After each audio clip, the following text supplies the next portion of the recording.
प्रेम का अर्थ है दो आत्माओं का मिलन, और जब समाज इसे स्वीकारता है तो यह विवाह का रूप ले लेता है। शादी यानी विवाह एक ऐसा अटूट बंधन है जिसे लोग जीवन भर निभाते हैं। कुछ जोड़े तो मरने के बाद भी एक दूसरे का साथ नहीं छोड़ते। इसी प्रेरणा से एक डरावनी कहानी भूत की पत्नी आपके लिए प्रस्तुत है। मुझे उम्मीद है कि यह कहानी आपके रोंगटे खड़े कर देगी। सुनीता अब बड़ी हो चुकी थी और उसके माता पिता उसकी शादी को लेकर चिंतित थे। वह एक संस्कारी और प्यारी लड़की थी जिसके लिए अच्छे लड़कों के कई रिश्ते आए। एक दिन सुनीता की मौसी एक संभावित रिश्ता लेकर आई। उन्होंने लड़के की तस्वीर दिखाई जो इतना आकर्षक था कि सुनीता के माता पिता तुरंत ही प्रभावित हो गए और इस रिश्ते को हाँ करने का निर्णय ले लिया। सुनीता ने भी लड़के की तस्वीर देखी और उसे पसंद किया। रिश्ते की बातचीत पक्की हुई और जल्द ही दोनों की शादी धूमधाम से संपन्न हो गई। शादी के बाद सुनीता अपने पति के साथ शहर में उनके सरकारी आवास में रहने लगी। उनकी शादीशुदा जिंदगी प्यार और खुशियों से भर गई थी और सुनीता अपने पति से बेहद प्रेम करने लगी थी। एक दिन दोनों फिल्म देखने गए और वापस लौटते समय एक दुर्घटना हुई जिसमें सुनीता के पति को एक कार ने टक्कर मार दी। सुनीता घबरा गई लेकिन उसका पति मुस्कुराता हुआ उसे घर वापस ले आया। सुनीता थकान के कारण तुरंत सो गई और अगली सुबह जब वह अपने पति को नाश्ता देने गई तो देखा कि उसने कुछ भी नहीं खाया था। धीरे धीरे सुनीता ने महसूस किया कि उसका पति अजीब व्यवहार कर रहा था।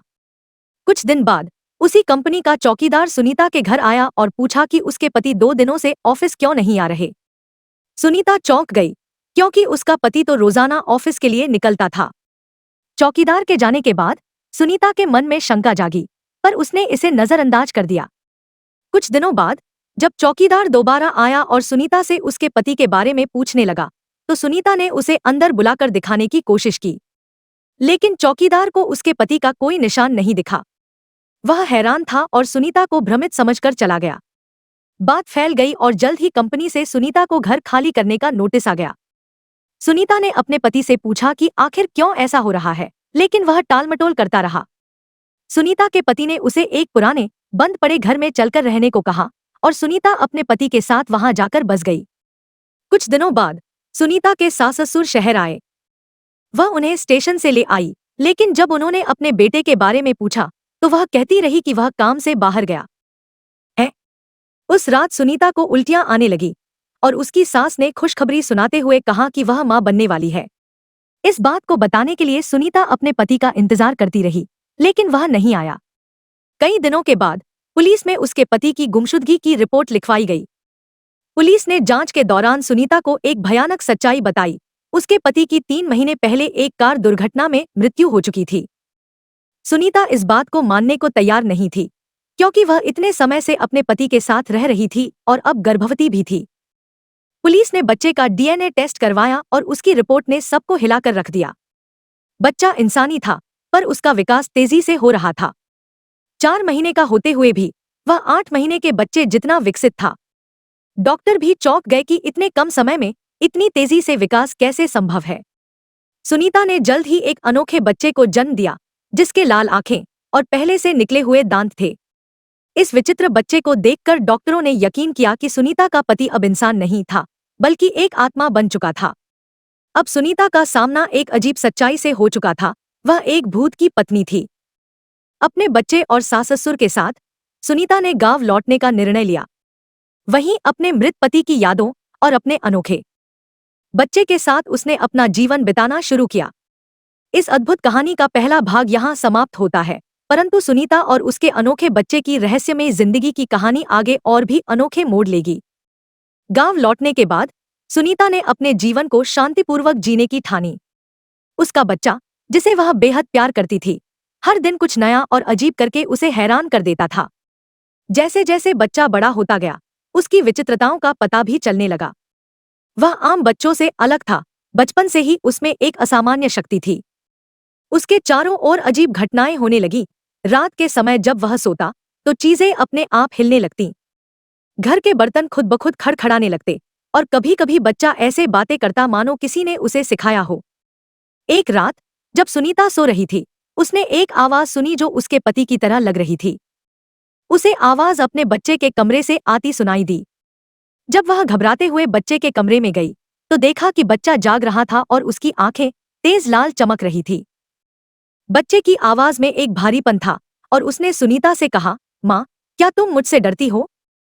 सुनीता ने हिम्मत जुटाते हुए उससे कहा, नहीं बेटे, मैं तुमसे प्यार करती हूँ। इस घटना के बाद सुनीता समझ गई कि उसका बेटा साधारण नहीं है। उसने महसूस किया कि उसके पति की आत्मा कभी कभी बच्चे के माध्यम से प्रकट होती है, मानो वह अपने बच्चे के साथ समय बिताना चाहता हो। सुनीता के दिल में डर और प्रेम का एक विचित्र मिश्रण था। उसने सोचा कि उसे इस रहस्य को समझने के लिए किसी विशेषज्ञ की मदद लेनी चाहिए, लेकिन गांव में इस तरह की बातों पर लोग विश्वास नहीं करते थे और उन्हें पता चलता तो बात फैल जाती। कुछ ही महीनों में बच्चे ने चलना शुरू कर दिया। वह गांव के बच्चों से मिलना चाहता था, लेकिन जब भी बच्चे उसके करीब आते तो उनमें से कई बीमार हो जाते। एक बार गांव में एक साधु आया जो अपनी तंत्र विद्या के लिए जाना जाता था। सुनीता ने उस साधु को अपने बच्चे के बारे में बताया। साधु ने कहा, इस बच्चे का जन्म एक आत्मा के प्रभाव में हुआ है। इसे साधारण जीवन में लाना आसान नहीं होगा। आत्मा का प्रभाव इस पर गहरा है और इसे दुनिया से अलग रखने में ही भलाई है। सुनीता घबरा गई, लेकिन उसे साधु की बात में सच्चाई दिखी। उसने अपने बेटे को गांव के बच्चों से दूर रखना शुरू किया और उसके लिए घर में ही पढ़ाई लिखाई की व्यवस्था की। फिर भी बच्चा हमेशा अपने पिता के बारे में पूछता रहता, जैसे कि वह उसे देख सकता हो। वह सुनीता से कहता, पापा कहते हैं कि वे हमेशा मेरे साथ हैं। यह सुनकर सुनीता को अपने पति की याद आ जाती और वह समझ नहीं पाती कि वह किस तरह से अपने बेटे के जीवन को सामान्य बना सके। जैसे जैसे साल बीतते गए, बच्चे के अंदर असाधारण शक्तियां बढ़ती गईं। वह भविष्य की बातें जानने लगा और लोगों के विचार पढ़ सकता था। एक दिन गांव में एक बड़ी बीमारी फैल गई। कई लोग इस बीमारी की चपेट में आ गए और उनके इलाज का कोई उपाय नहीं मिल रहा था। बच्चा अपनी माँ से कहता, माँ, मुझे पता है कि मैं उन्हें ठीक कर सकता हूँ। सुनीता ने उसे रोकना चाहा, लेकिन बच्चे की आंखों में अजीब सा विश्वास था। बच्चा गांव के उन लोगों के पास गया जो बीमार थे और अपनी ममता भरी बातों से उन्हें दिलासा देने लगा। आश्चर्यजनक रूप से जिन लोगों के पास वह गया, उनकी सेहत में धीरे धीरे सुधार आने लगा। गांव वालों को यह समझ में नहीं आया कि यह चमत्कार है या किसी अनजानी शक्ति का असर, लेकिन उन्होंने बच्चे को देवता का रूप मान लिया। अब उसे गांव में एक अद्वितीय स्थान मिल चुका था और लोग उसे दिव्य बालक कहने लगे। धीरे धीरे बच्चा बड़ा होता गया और उसके साथ रहस्य भी गहराने लगा। एक दिन सुनीता को एक पत्र मिला जिसमें किसी अजनबी ने लिखा था कि उसके बेटे के पास एक विशेष शक्तियां हैं और वह दुनिया को बदलने की काबिलियत रखता है। वह अजनबी चाहता था कि सुनीता का बेटा उसके साथ चले ताकि उसकी शक्तियों को और बढ़ाया जा सके।